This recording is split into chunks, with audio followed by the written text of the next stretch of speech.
Uy, na-excite ako. Ang tagal naman yung mga inasal ko sa Pilipinas pa. Hello, Hi. how are you? How are you?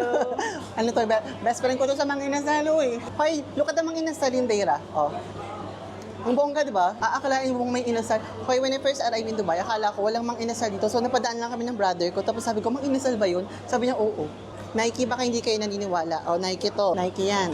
Nike to. Nike, baka naman. Ay, pansit canton. Hala, gusto ka ta. Kahit na may mga inasal in Dubai, look. Ay, magutom kayo to everyone who's watching this. Tara, magutoman tayo. Pansit canton. Parang food vlogger na ako recently, no? Sarap ng pagkain ko. Hoy! This is a must try. Ang sarap. Paliitin mo naman, para malit yung mukha ko. Kanan lang, para maganda ako sa kanan eh. Tara mag-selfie rin tayo sa phone. Ang puti mo, ma. Thank you, ang fresh mo. Ganda niya sa personal. Ay, thank you. Narinig. Wait lang, ulitin mo yan. Ang ganda niya sa personal. Para mabash na naman ako. Nice meeting you. Thank you sa pagpunta ha. Opo. Thank you. Oh. Sige, bye-bye.